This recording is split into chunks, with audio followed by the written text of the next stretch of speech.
Again, I don't want to go through Leviticus so quickly because it's here where we really start to understand the whole purpose of having a relationship with God. On our journey, because they're in the desert, the priesthood has been created for the purpose of serving God. We're talking about the burnt offering. If you really want to know the truth about it, we're talking about souls being saved. And so we're talking about the process of doing so.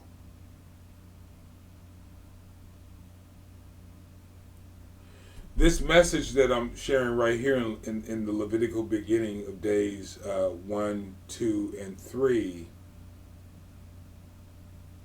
is a message to Aaron, the priesthood, the teachers, the ones offering up the sacrifice.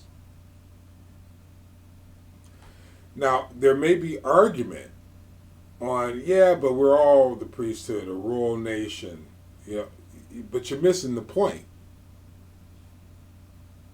That may be true, but there's still rules of engagement.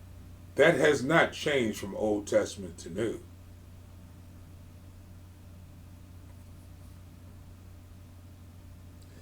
We're in verse 4 right now, and it says, and he shall put his hand upon the head of the burnt offering, and we're discussing who.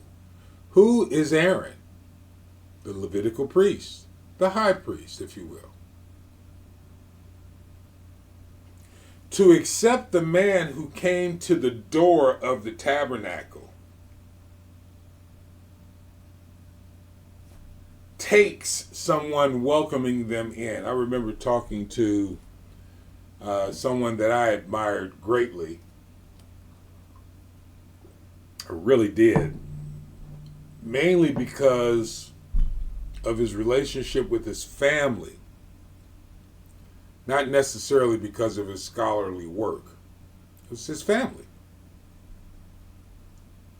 I saw how he interacted with a fairly large group of people. He had a really good sized family. Not only his children, but his cousins and brothers and sisters, his mother, how he took care of his mother. And I was, this man did whatever it took to take care of his family. I just enjoyed his example.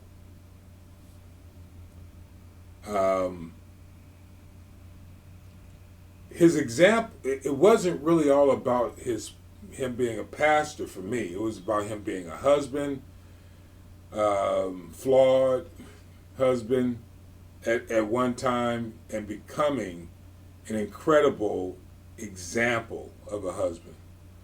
And then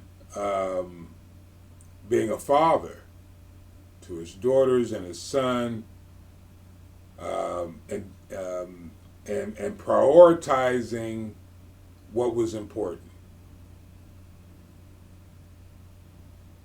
It's not the outward stuff that's important, it's the inward stuff. This man was growing in his 50s, and you can just see it. It's a beautiful picture. He's an Aaron.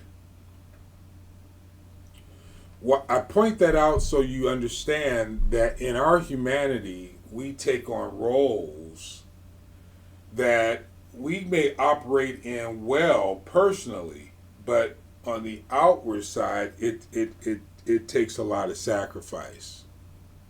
Aaron lost his first two boys, his older sons, who he was there pouring in this example, and I wasn't there walking with Aaron, so I can't get into the nature of his relationship with his two sons, but they did something later on in the book of Leviticus that was unforgivable, and they ended up dying. But his two sons after that did very, very well. So there is a responsibility personally, and then there's a corporate responsibility when you're a pastor.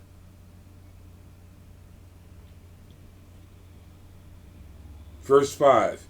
And he shall kill the bullock. Who is the he who shall kill the bullock? It is Aaron. It is not the soul coming to Aaron. The soul coming to Aaron for atonement is looking to Aaron for leadership.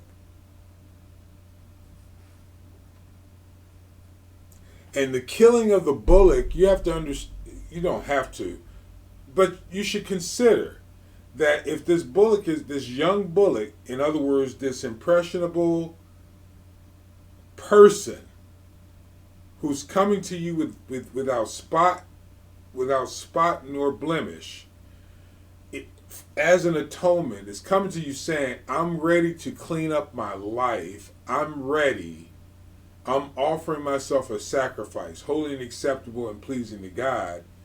As a priest, we have a responsibility to be an example to them, to put our hands out there to them, our hands on their head, and guide them through the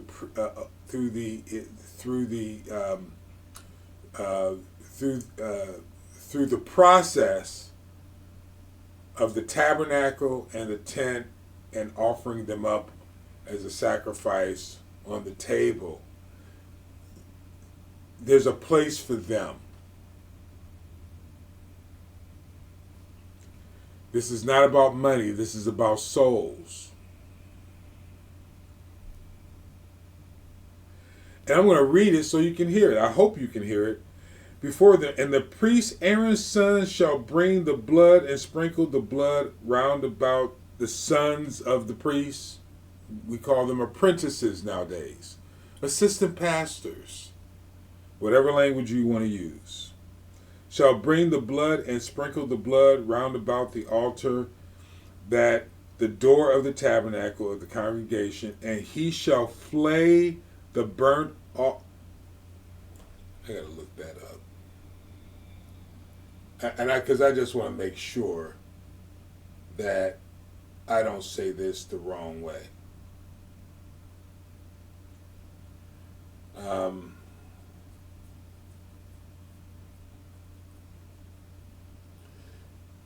Because you can take it the wrong. See, because it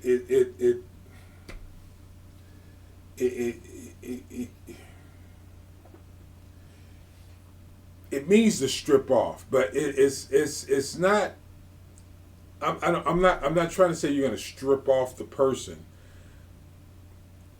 but this person is giving you, Aaron. This person is giving their life over to you to spread them out,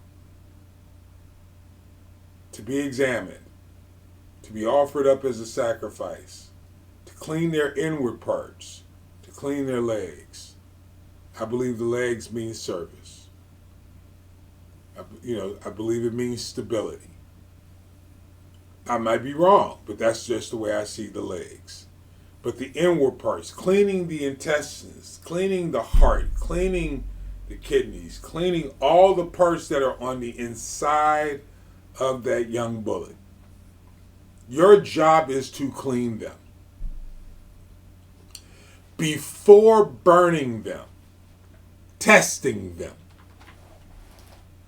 offering them up as a sacrifice, as a sweet smell before God. But I'm getting ahead of myself. And the sons of Aaron, in verse 7, the priest shall put fire upon the altar and lay the wood in order. Before offering the sacrifice, there's preparation.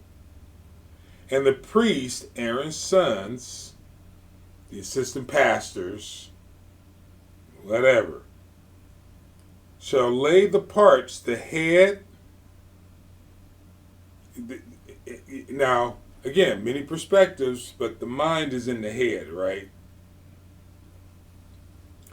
The fat.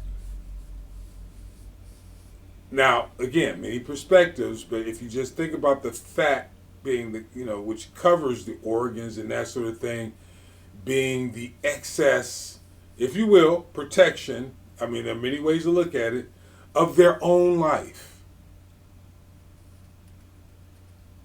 think of the fat being these people are bringing their whole lives to you.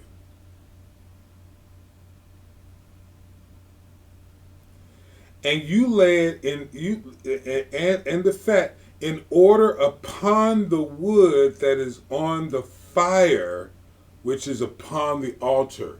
You're taking the whole burnt offering, which is a soul, and you're laying it upon the altar and offering it up to God. But before that, you're cleaning their inwards and their legs before you test them on this fire that's been prepared for them. Or the bullet. But his inwards and his legs, in verse 9, shall he wash in water, and the priest shall burn all on the altar, a burnt sacrifice, an offering made by fire of a sweet savor unto the Lord. And if his offering of the flocks, of the sheep, of the goats, and I kind of want to get into this, but they go now because it leaves off there and it goes further into there after all the different types of offerings, into the eighth day and the offering of the ram, the mature sheep. But I can't go all the way there with you yet because I'm excited and I want to go there. But we started off with the young bullet all the way up to the old ram. In chapter, if you want to do a little study ahead, that's Leviticus chapter 9.